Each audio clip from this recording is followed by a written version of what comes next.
Nós vamos começar hoje o Evangelho de Mateus, não se esquecendo que nós vamos, no grupo também, estar estudando o Evangelho de Mateus, estar conversando, discutindo, né, tirando as dúvidas. E é importante que você tenha o livro, né, que a gente colocou o link lá algumas vezes. Acho que está até fixo o link do livro, né? Para que você acompanhe com mais profundidade, né? A ideia, como já falei algumas vezes, é a gente estudar o mesmo texto de domingo no grupo, mas com suporte do comentário, né? Não é um comentário muito técnico, o que facilita a leitura, né? E vai sim ser de muita edificação para a gente. Então, se você abriu aí Mateus, vamos ler a partir do versículo 18. Evangelho de Mateus, capítulo 1, versículo 18. Que diz assim: o nascimento de Jesus Cristo foi assim. Maria, sua mãe, estava comprometida a casar-se com José, mas antes de se unirem, ela achou-se grávida pelo Espírito Santo. José, seu marido, era um homem justo e não queria expô-lo à desgraça pública. Por isso decidiu separar-se dela secretamente. Tendo José isso em mente, um anjo do Senhor apareceu-lhe em sonho, dizendo: José, filho de Davi, não temas receber Maria, tua mulher, pois o que nela foi gerado é do Espírito Santo. Ela dará à luz a um filho, a quem darás o nome de Jesus, porque ele salvará seu povo dos seus pecados. Tudo isso aconteceu para que se cumprisse o que o Senhor havia declarado pelo profeta: a virgem engravidará e dará à luz um filho, a quem chamarão Emanuel, que significa Deus conosco. Despertado do sono, José fez o que o anjo do Senhor lhe ordenara e recebeu sua mulher, mas não a conheceu na intimidade enquanto ela não deu luz um filho, e deu-lhe o nome de Jesus. Amém? Amém. Você vai se perguntar por que a gente não começou no 1:1, né? Você vai perceber que Mateus inicia o seu evangelho com uma genealogia. O que é uma genealogia? Ele vai fazer uma linha, né, de descendência da pessoa de Jesus, porque ele quer mostrar para os seus ouvintes, ou melhor, os destinatários dessa carta, de que Jesus é um Messias descendente de Davi, não é? Então, a genealogia tem esse sentido de mostrar que Jesus era a esperança prometida, o Messias prometido, e ele descendia realmente do rei Davi. Você vai perceber que no versículo 1 ele já começa, né? Livro da 1:1, né? Capítulo 1, versículo 1. Livro da genealogia de Jesus Cristo, filho de Davi, né? E vai então traçando uma trajetória aqui, uma árvore genealógica até o nascimento de Jesus. E no 18 ele vai dizer como se deu. Há uma necessidade de Mateus explicar o nascimento de Jesus, porque provavelmente era conhecido que a gravidez de Maria aconteceu de maneira precoce. Então, Mateus tem em mente também o milagre, né, a anunciação, mas provavelmente para que não fique nenhum tipo de dúvida quanto ao que aconteceu no início, né, o que aconteceu no nascimento de Jesus. É óbvio que na leitura dos evangelhos, se tivesse acontecido alguma coisa errada, né, isso seria prato cheio para os inimigos, né, religiosos. O Messias, né, vem de uma gravidez, fruto de um adultério, ou de uma gravidez fora do casamento, ou algo do tipo. Mas isso não acontece. Mesmo assim, Mateus vai tirar todas as dúvidas, sanar todas as dúvidas, assim como Lucas também, acerca do nascimento de Jesus. Ele vai dizer que o nascimento, né, e a palavra que é bem interessante, que é Gênesis, né? O nascimento, a palavra nascimento no grego é Gênesis. Há uma discussão sobre se Mateus está realmente se referindo à origem como o Gênesis, que é o primeiro livro da Torá judaica, ou se ele quer realmente mostrar simplesmente o nascimento. Eu acredito que há uma dualidade aqui de significado, que haviam outras palavras que ele poderia usar, mas é origem mesmo, é Gênesis mesmo que ele está falando. Então, a origem de Jesus no Evangelho de Mateus, no Evangelho de Lucas, não é que Jesus veio à existência nesse momento, né? Longe disso, até porque os evangelhos tratam Jesus como alguém que já existia antes da fundação do mundo. Mas a ideia da origem ou do Gênesis de Cristo é quando ele foi concebido, né, entre os homens através de Maria e José como seu pai. Então, ele vai dizer que se deu assim. Você vai perceber também, antes de eu entrar no texto propriamente dito, que tem pouco de Maria em comparado com Lucas, né? O foco de Mateus é José e não Maria. Por quê? Porque, como a genealogia mostra, ele tem o intento de demonstrar que José é da descendência de Davi e que Jesus é filho de José, ainda que de maneira sobrenatural e milagrosa. Então, Lucas vai focar na anunciação do anjo a Maria, né? E José é meio coadjuvante na história de Lucas. Mateus, ele vai traçar da perspectiva de José, em que Maria é uma coadjuvante na história. Não que sejam coadjuvantes, na verdade os dois têm um imenso valor, né? E são cheios realmente da presença de Deus. Mas o intuito de Mateus aqui é realmente mostrar Jesus como filho de Davi, descendente de Davi, e no texto mesmo o anjo vai chamar José de descendente de Davi, né? Vamos lendo então, porque ele vai dizer que Maria, sua mãe, mãe de Jesus, estava comprometida, na minha versão, em algumas versões há uma palavra diferente, né? Você deve ter provavelmente desposada, né? Acho que a tradução mais comum, né? Desposada, em outras versões, noiva, né? De José, e eu vou falar sobre isso. Mas antes de se unirem, né? Antes do casamento acontecer, o texto vai dizer que ela achou-se grávida do Espírito Santo. Então, achou-se grávida aqui, para o escritor, não é uma surpresa que ele está tentando dizer, no sentido de que Maria não sabia de nada e de repente achou-se grávida, né? A história da anunciação por parte de Maria provavelmente é conhecida por Mateus, está narrado no Evangelho de Lucas. Então, achou-se aqui é que na descrição de Mateus, durante o noivado deles, ela estava grávida. Isso foi perceptível, né, da parte de José. A ideia de desposada ou noiva é bem diferente da concepção de noivado que nós temos hoje, né? O noivado hoje é um compromisso, mas em sendo desfeito não há necessidade de um divórcio, correto? É simplesmente um compromisso que se desfez.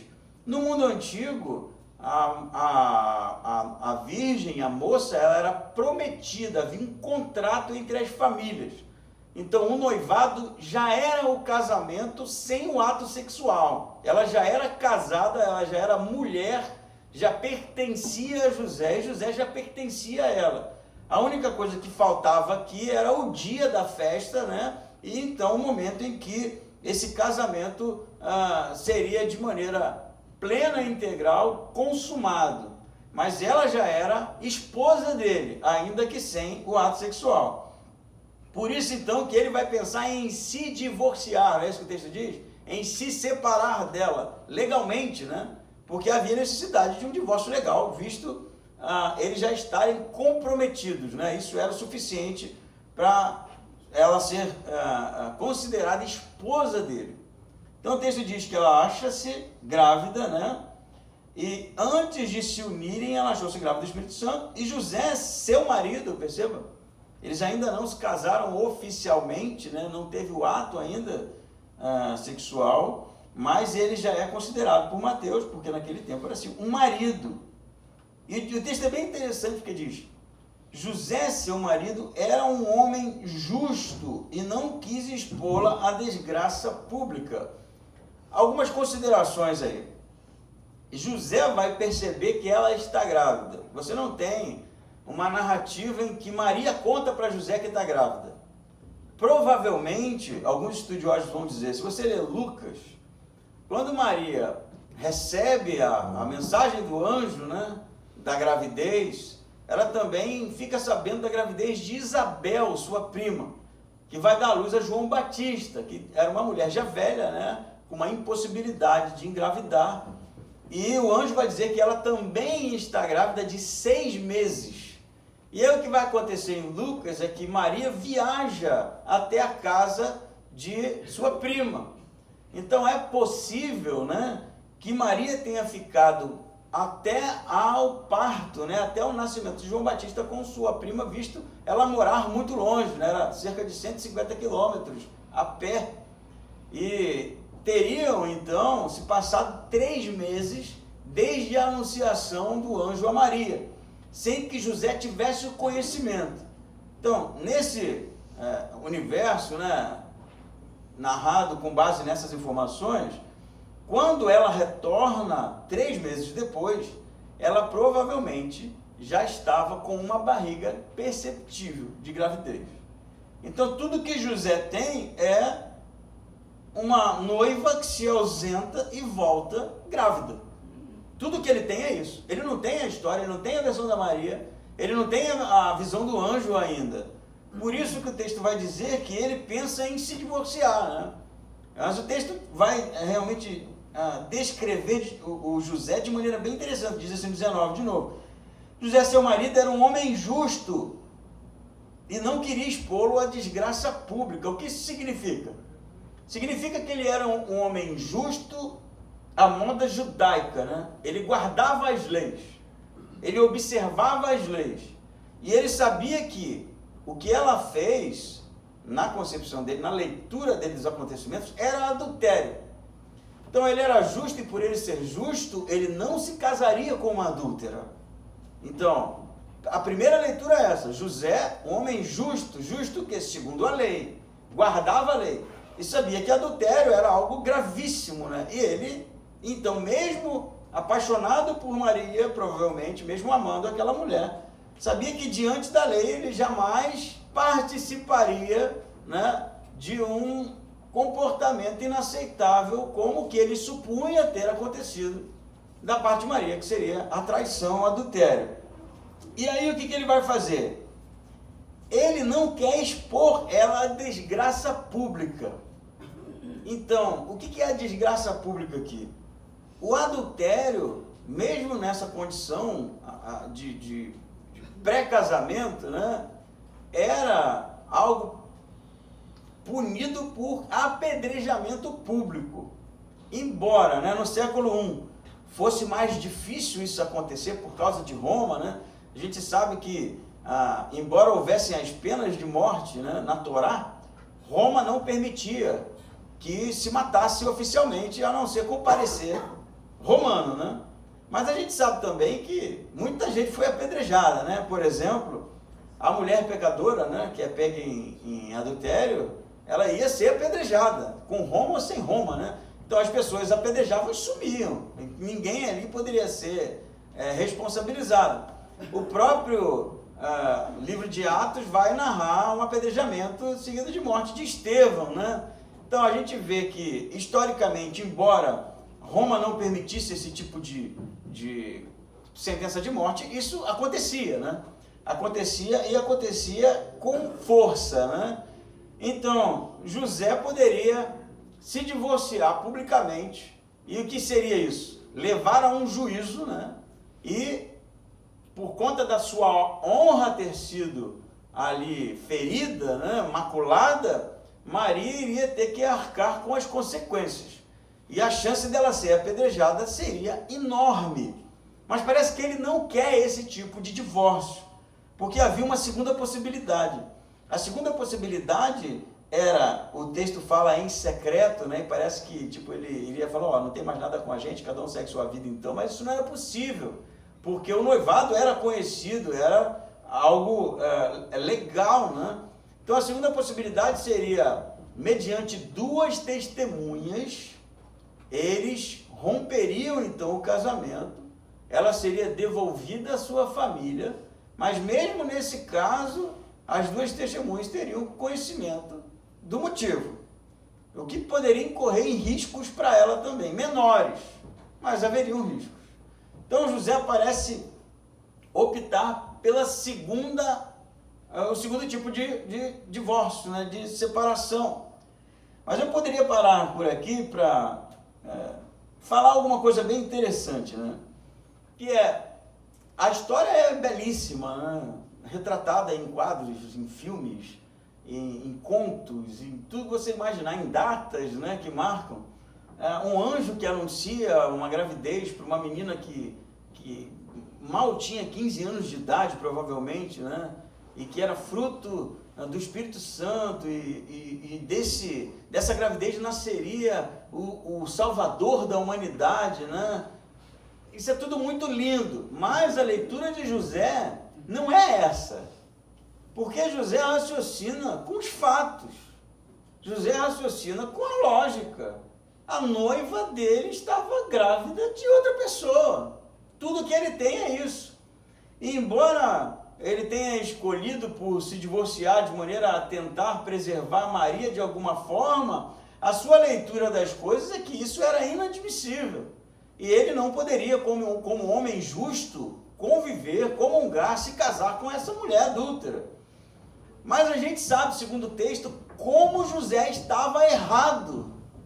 Como a leitura de José, com base no seu conhecimento, nas suas informações, com base na sua cognição, não dava margem para nenhum tipo de outra explicação.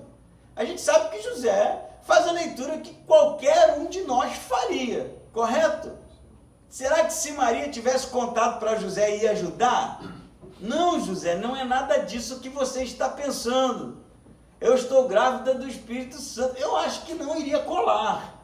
Eu acho que ele não iria realmente aceitar esse tipo de explicação. Por isso, vai ver, né? Maria ficou quieta. Melhor era ficar quieta, esperar, já que Deus estava movendo as coisas, esperar a ação do próprio Deus.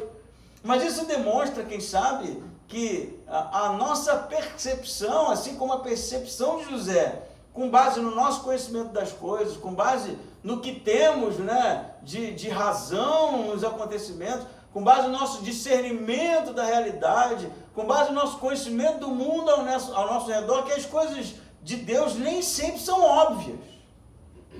Nem sempre são óbvias. Porque Deus não é óbvio. Deus não funciona segundo a nossa lógica. Deus não funciona segundo a nossa razão. Deus não funciona segundo a nossa leitura da realidade. E muitas vezes eu penso, por a gente achar ou ter uma visão um tanto antropomórfica de Deus, né, como se Deus funcionasse como nós funcionamos, né? A gente acaba perdendo o milagre de vista, a gente acaba perdendo o melhor de Deus, a gente acaba sem realmente tanger, sem entender os planos e os propósitos de Deus, correto? Não somos assim? Na verdade, o que a gente faz tá tudo dando errado, né? Você pensa, José, aqui, pô, Deus, seria, né, uma oração, pô, eu fiz tudo certo, né? Essa menina tá prometida para mim há tanto tempo, eu a amo, né? Mas olha como é que as coisas terminaram, olha como é que as coisas estão, o que eu fiz de errado, né? E a leitura segue, né?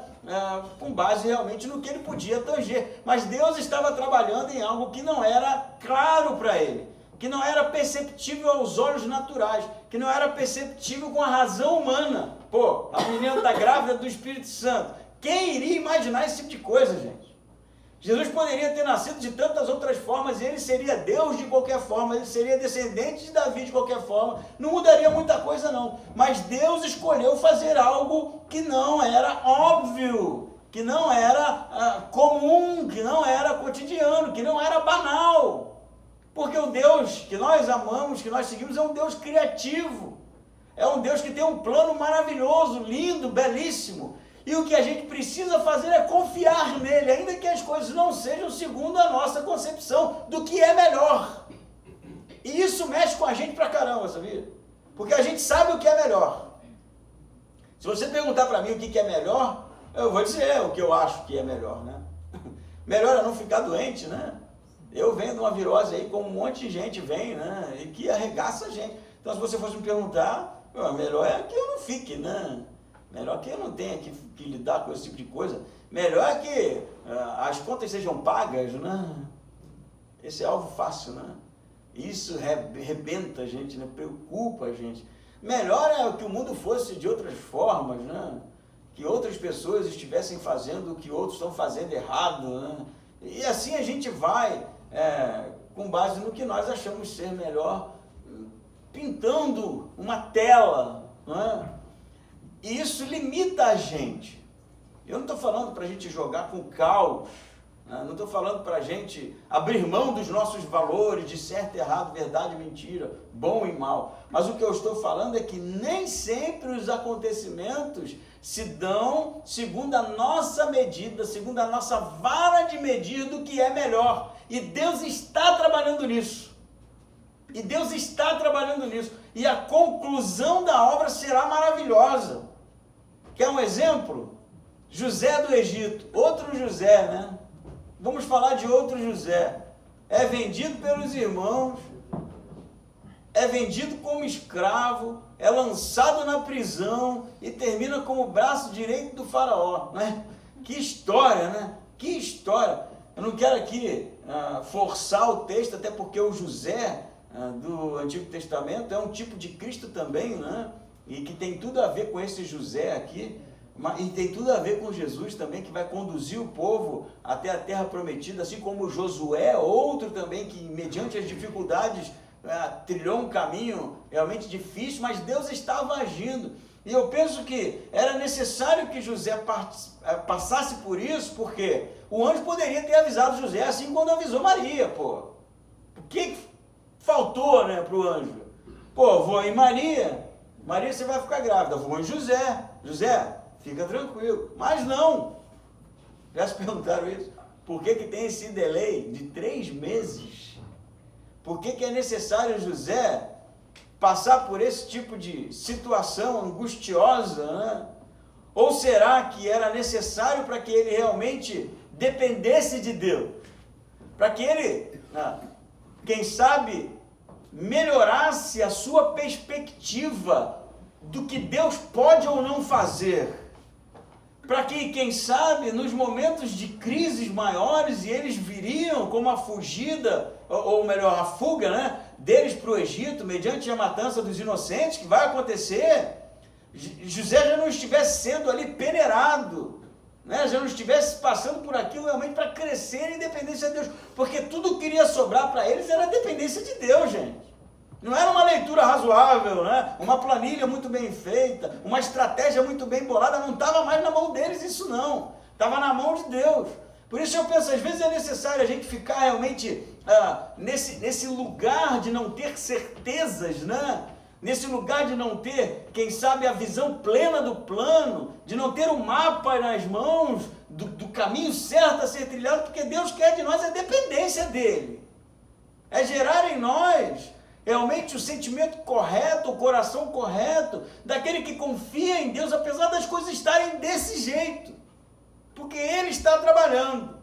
O pior é quando a gente não deixa Deus trabalhar, porque a gente acha que a nossa decisão vai ser a mais acertada, e aí a gente antecipa as coisas, aí a gente já começa a pensar no divórcio, e aí a gente já começa a perder o sono, porque é o que está acontecendo aqui, né? O sonho de José vai ser um momento em que José não para de pensar naquilo, né? Eu não sei nem como esse cara conseguiu sonhar, porque dormir devia estar bem difícil, né? É o que o texto vai dizer. Então, o primeiro momento, eu acho que vale a pena a gente pensar que confiar na nossa cognição da realidade para definir a nossa trajetória com Deus, a nossa trajetória espiritual, é ledo engano. Deus não trabalha assim, gente. Não trabalha assim. De onde a gente acha que não há mais solução, é ali que Deus normalmente atua. Para quê? Para o nosso aperfeiçoamento. Porque é assim que a gente cresce. Porque Deus não é óbvio. Anota isso aí. Deus não é óbvio. Segundo momento desse texto, fala um pouco de José, né? Porque a gente já sabe que eles eram um casal sério, né? Eram pessoas que tinham vida com Deus.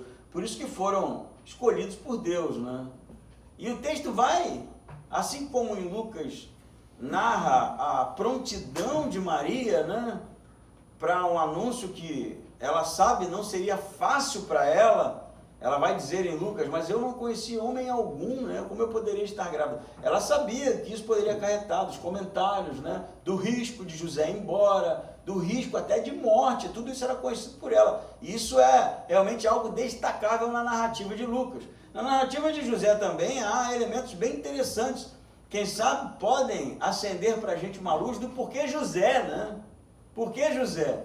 O texto já diz que ele era justo, e isso é importante. Mas o texto diz outra coisa, que ele era misericordioso. Porque pensa, o cara estava com planos, né? Casamento às portas, enxoval comprado, né? Não sei como era o enxoval daquele tempo, mas provavelmente as coisas estavam organizadas, né? E agora a menina aparece grávida. O que você faria, mano? Tem uns rindo aí, né? Tocava para fora de casa, né? Nem entrou em casa, já ia sair. Vai criar filho dos outros, né? Como assim? Que história é essa? O que vão dizer de mim, né? Poderia passar na cabeça. Poderia não, provavelmente estava passando. Né? O que vão dizer de mim? Olha o que essa mulher fez, acabou com a minha honra, acabou com a minha dignidade. Não. Você vai ser julgada, né? Vai ser amarrado lá no pelourinho lá e vai sofrer as consequências, né? Vai realmente ter que se submeter a juízo. José poderia ter feito isso. Eu vou dizer, estaria na razão. Cheio de razão. Foi injustiçado. Foi traído, né? Teve a honra ferida. Mas é assim que ele age? Não, cara. José engole o orgulho. Porque ele era misericordioso. Então, a justiça de José, isso é interessante, né? É uma justiça misericordiosa. Assim como é a justiça de Deus manifestada em Cristo. É semelhante. Ele julga, sim, ele tem um julgamento, ele é um homem justo, mas a sua compreensão, ela é muito mais voltada para a misericórdia do que para a justiça própria. É muito mais voltado realmente para a restauração, ainda que não fosse do casamento, para a preservação de Maria, do que sobre a sua honra, do que sobre seus direitos. Entende isso? Por isso que é José, não é outro. Porque José não é um homem que pensa em si somente, e nos direitos que ele poderia recorrer aqui para que a sua honra, a sua justiça, a sua dignidade fosse realmente sanada, né, de alguma forma. Ele preserva Maria. E isso diz muita coisa para a gente, sabe? Porque na hora que a gente se sente injustiçado, é a hora que a gente realmente cresce para resolver a coisa, para fazer o nosso juízo, para cobrar os nossos direitos. Ainda que isso resulte na destruição do outro. Não interessa, eu estou certo, eu estou com a razão, eu fui injustiçado, eu fui magoado, eu fui ferido, eu fui ladeira abaixo, não é? Mas esse não é o sentimento de José, porque esse não é o sentimento de Deus. Deus também não é assim. Porque se Deus fosse ser assim, e ele é justo, né? Mais que José, acredite, ele iria condenar todo mundo, gente. Todo mundo estava condenado de antemão. E Deus não deixaria de ser Deus, não deixaria de ser amoroso, não deixaria de ser nada. Ele continuaria Deus lá no mesmo lugar dele. Mas o que ele faz? Ele olha para nós com misericórdia. Vai explicar, né?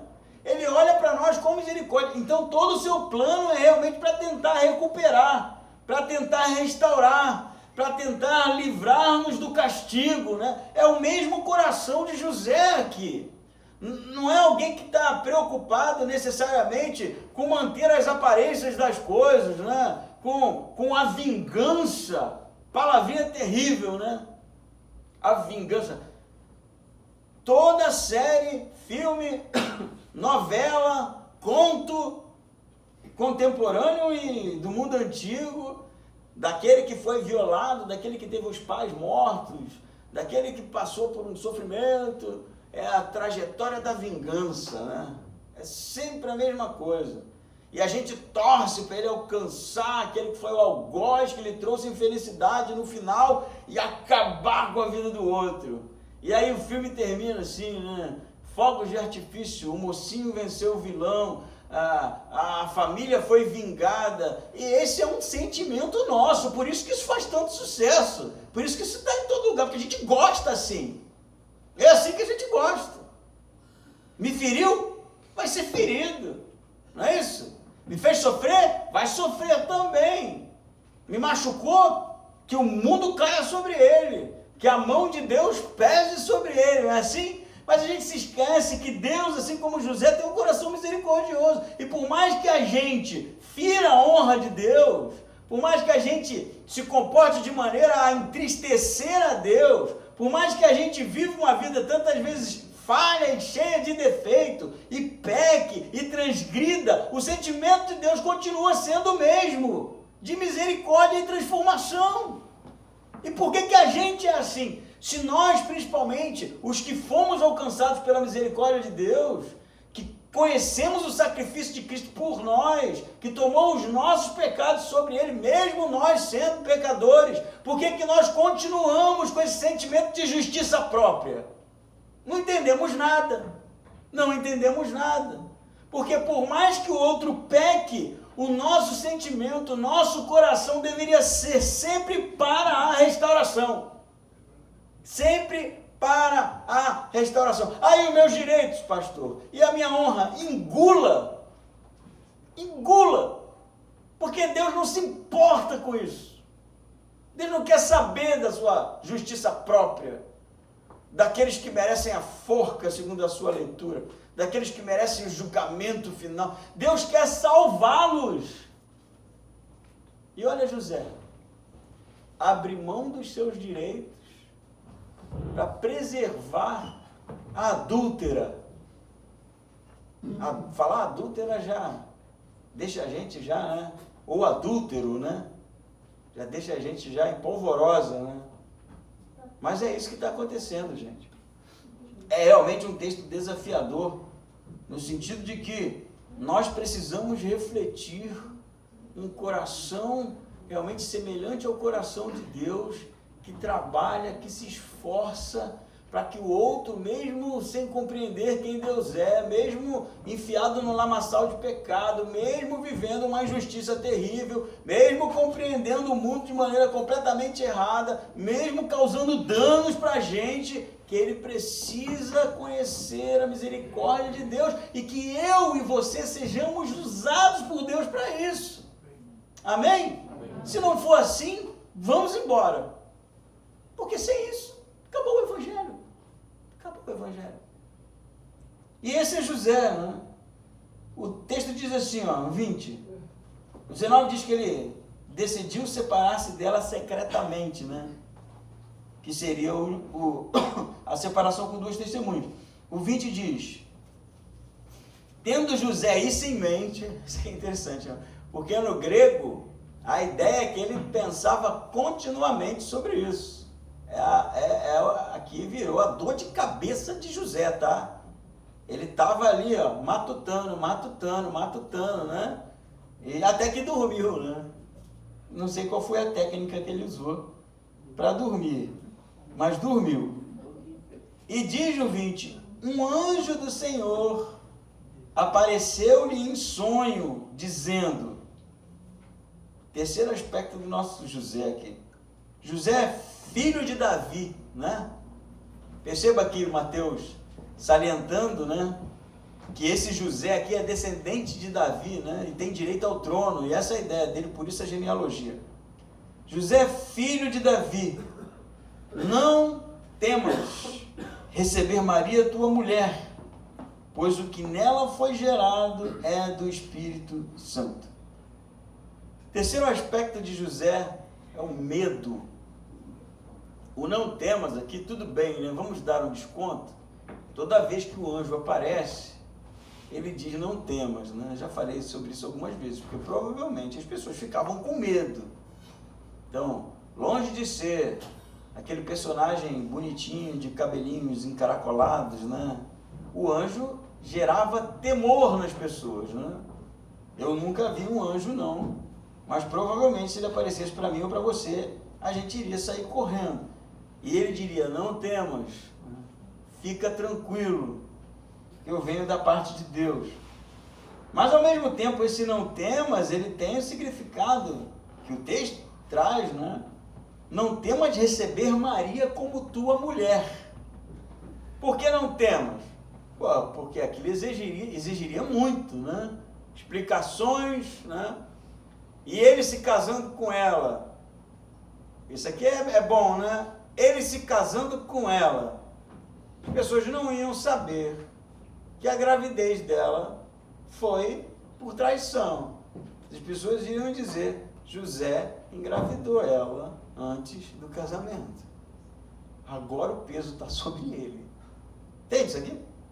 Casar não era só casar. Era casar com uma menina que já estava grávida.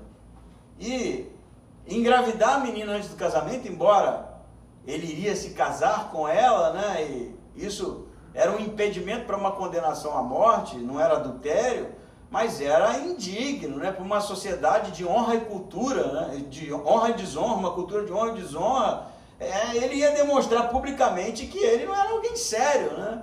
Ele iria ser descredibilitado pela sociedade, sem crédito, né? E ele vai, então, na visão do anjo, receber esse conselho, né? Não tenha medo, José. O que aconteceu aí é algo sobrenatural, é fruto do Espírito Santo, né? E uma vez que José entende o plano de Deus, uma vez que José entende os propósitos de Deus, ainda que isso lhe custe muita coisa, o que ele faz? Assim como Maria, ele se põe à disposição e vai se casar com ela a si mesmo. E isso é o terceiro elemento da nossa leitura aqui. No primeiro momento, Deus não é óbvio. E ele vai fazer muitas coisas que a gente não vai ter a compreensão de primeira, que a gente não vai ter a compreensão logo no início, que a gente não vai entender o plano e que a gente vai ter uma tendência a fazer uma leitura completamente negativa dos acontecimentos, mas Deus está agindo. No segundo momento, muitas vezes nessa trajetória, nesse descer de ladeira, se assim eu posso chamar, a gente vai se sentir injustiçado, tá? A gente vai achar que as coisas estão acontecendo de uma maneira que a gente precisa tomar a direção e exigir os nossos direitos, né? Que a gente precisa realmente erguer a nossa voz e reivindicar algum tipo de coisa. Enquanto o texto vai dizer que o que a gente precisa fazer é descansar em Deus e ter um coração misericordioso. E ter um coração realmente parecido com o coração de Deus, esperar, aguardar, não é? E não fazer uma leitura de primeira, não ser rápido no juízo, não ser alguém com a língua ferina, né, na hora de condenar as coisas, ou as pessoas, ou os acontecimentos. Porque Deus pode estar agindo e a gente não sabe, né? E no terceiro momento, quando o troço estiver ruim mesmo, com sonho ou sem sonho, com anjo ou sem anjo, a voz de Deus continua ecoando. Não temas, porque o que está acontecendo é da parte de Deus. E se é Deus que está movendo as coisas, e se é Deus que está movendo as coisas, não tenha medo. Não vai ser fácil, vão haver desafios, as coisas vão ficar de cabeça para baixo, nosso juízo realmente vai estar confuso, mas a palavra do anjo para José, a palavra do anjo para a igreja, não temas. Se vocês estão fazendo o que é o certo, o que é a vontade de Deus, se nós já compreendemos os propósitos de Deus, ainda que a gente não veja a linha de chegada, não podemos temer os acontecimentos, não podemos temer as consequências de sermos fiéis ao chamado de Deus para nós. Amém? Mas vai ter mais coisa aqui, né? Ele diz, esse aqui é bem interessante porque tem uma sacada de Mateus aqui. É gerado do Espírito Santo, diz no 20. E aí o 21 diz assim, ela dará à luz a um filho, a quem darás o nome de Jesus.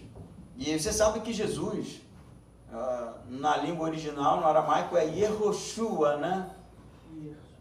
O Jesus é a latinização. Espera aí, eu vou devagar para a gente entender. Yehoshua é o nome em aramaico.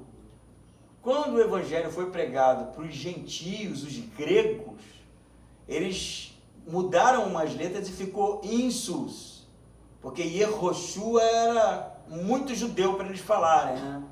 Então ficou Insus. E a latinização, isso é, depois do catolicismo, né, instituído, que a Bíblia foi traduzida por Jerônimo para o latim, o Insus virou Jesus, por causa da nossa língua, né? E é como a gente chama hoje.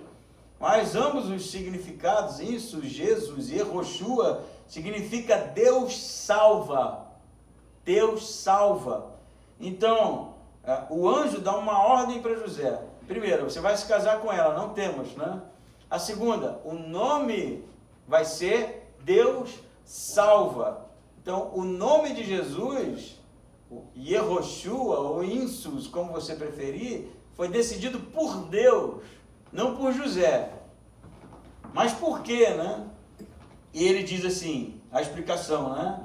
Ele dará à luz a um filho, diz o 21, a quem dará o nome de Jesus, porque ele salvará seu povo dos seus pecados. Deus salva, né? É o nome. Porque ele salvará, é a explicação. Mas essa explicação do anjo, na verdade, é uma citação, né, de Salmos 130, versículo 8, que é sobre Deus salvar o povo dos pecados. O que é interessante aqui, né? A primeira coisa é que quem cita a Bíblia é o anjo. Não é isso? 2 vezes vai acontecer nesse texto. Não é Mateus que insere uma passagem bíblica para reforçar ou dar uma autoridade para a sua narrativa. Ele vai fazer isso algumas vezes no Evangelho de Mateus.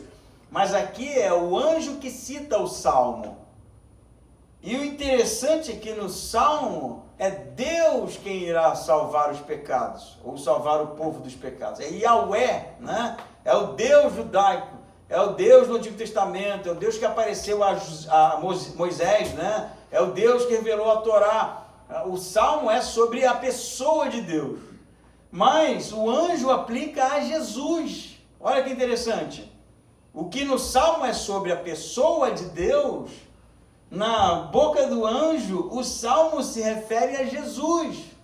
E a conclusão que nós chegamos, porque é isso que Mateus quer dizer, é que Jesus é o Deus do Antigo Testamento. É o Deus que se revelou a Moisés. É o Deus que revelou a Torá. Ele é o Deus personificado. É o Deus entre os homens. É o Deus manifesto entre os homens. Ah, não, pastor. Você está forçando muito a barra, né? Então vamos continuar a leitura.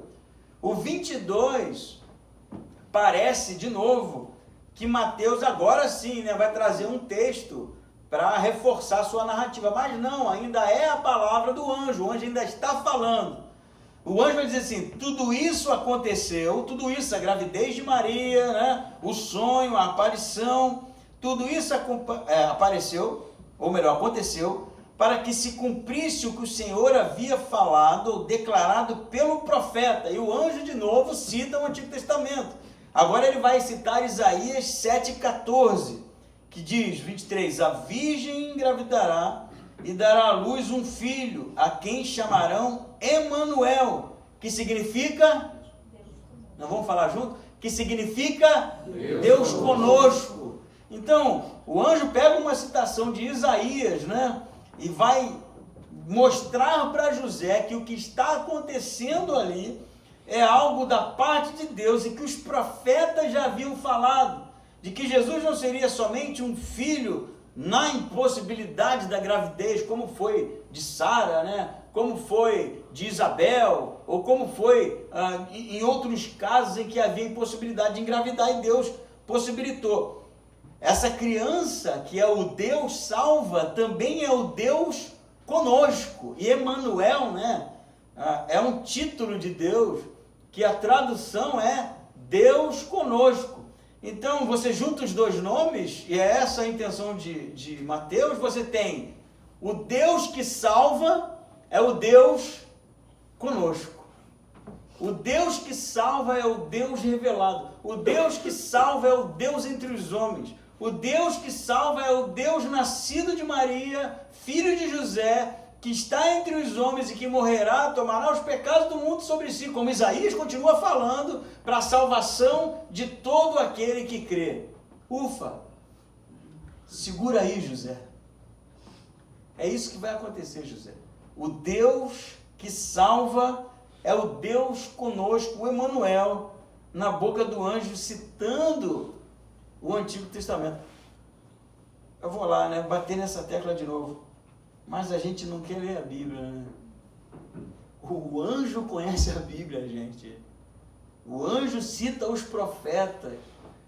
O anjo faz uma exegese do Antigo Testamento, uma hermenêutica do Antigo Testamento e aplica. O anjo exegeta esse aqui, para que José não tivesse dúvidas do que estava acontecendo. O anjo sabe de Bíblia, mas a gente tem preguiça de ler as Escrituras. Não pode, né? Não pode, né? A gente vai se deparar na narrativa do Evangelho de Mateus sobre Jesus várias vezes com citação do Antigo Testamento, né? Porque ele tem essa intenção mesmo, né?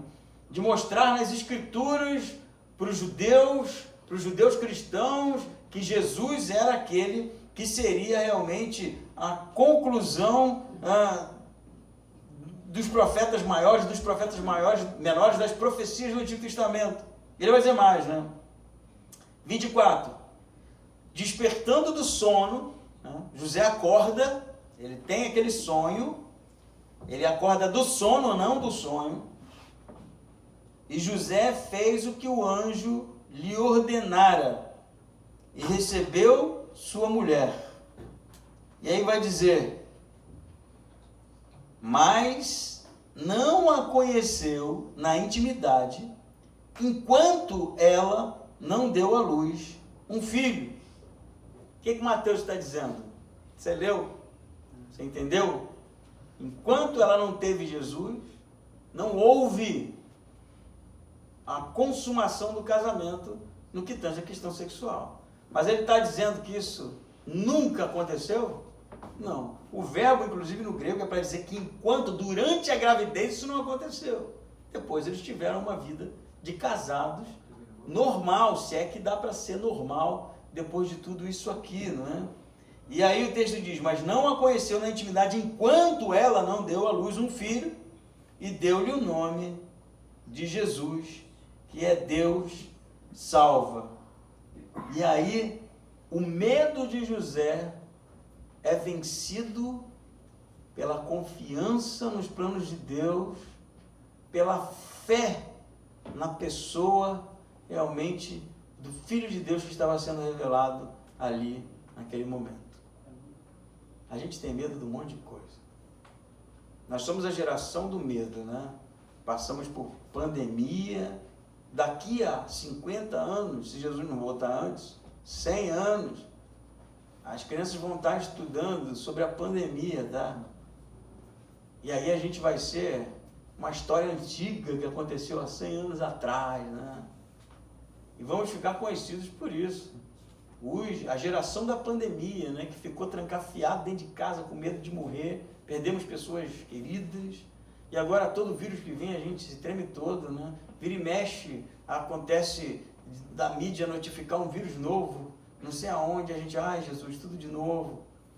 E a gente teme, né, as crises econômicas, a gente teme o governo, a gente teme a criminalidade, a violência, a gente teme como vamos criar os nossos filhos no mundo do jeito que está. A gente tem temores de que as coisas não aconteçam da melhor maneira possível, de que as coisas não aconteçam segundo o que a gente acha que tem que ser, e medos, e medos, e medos, e medos, e medos.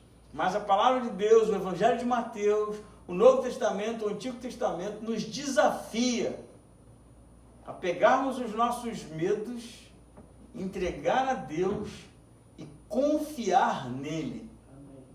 confiar nele, porque ele está agindo. Amém? Nem sempre as coisas vão ser do jeito que a gente quer, o final não vai ser o que a gente escreveu, mas Deus está pintando a sua obra.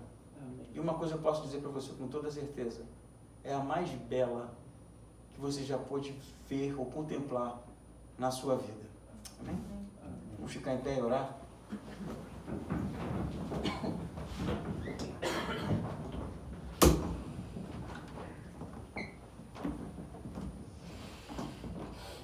Senhor Deus e Pai, somos gratos a Ti por este domingo, somos gratos a Ti pela leitura da Tua Palavra, pelo desafio, Pai, que o Evangelho de Mateus começou a fazer, Pai, e continuará fazendo, Pai, para nós, e que nós sejamos homens e mulheres realmente dispostos a confiar na Tua provisão, Pai. Sei que muitas vezes nós temos dificuldades, Pai, porque somos falhos, somos humanos, pecadores, Pai, e não conseguimos enxergar além do nosso nariz, Pai. Mas que o Senhor realmente trabalhe na nossa alma, trabalhe no nosso coração, Pai, nos molde, Pai, para que nós possamos ser homens e mulheres, Pai, que confiam no Senhor, Pai. Homens e mulheres que decidiram realmente deixar o Senhor trabalhar em nossas vidas, Pai. Deixar o Senhor moldar o vaso, Deus, para que possamos ser moldados segundo o Teu coração, Pai, segundo a Tua vontade, Pai. Nos perdoe, Pai, porque nem sempre confiaremos como deveríamos, Pai. A nossa fé nem sempre será como deveria, Pai. Nem sempre teremos uma confiança adequada, Pai. Mas que o Teu Espírito Santo possa estar nos moldando, Pai. Nos ajudando, nos dando forças, Pai. Para que nós possamos ser homens e mulheres, Pai, filhos Teus, que realmente decidiram confiar na Tua provisão, Deus. Cuida dessa igreja, Pai. Orienta-nos e que nós realmente possamos ser uma igreja que deseja conhecer a Tua vontade, que deseja cumprir a Tua vontade, Pai. Sejamos uma igreja misericordiosa, Pai, com o coração realmente cheio do desejo da transformação do outro, da renovação do outro, do resgate do outro, Pai. E que o Senhor venha trabalhar entre nós, Pai. Sabemos que os desafios são muitos, Pai. Sabemos que realmente temos dificuldades, Pai. Mas sabemos também que o Teu poder em nossas vidas, Pai, é algo que não pode ser parado, Deus. Que não pode ser medido, Pai. Por isso, transforma-nos, Pai. Dia a dia, de glória em glória, Pai, em mais de semelhança do Teu Filho, Deus. Em nome de Jesus que nós oramos e agradecemos. Amém. Amém.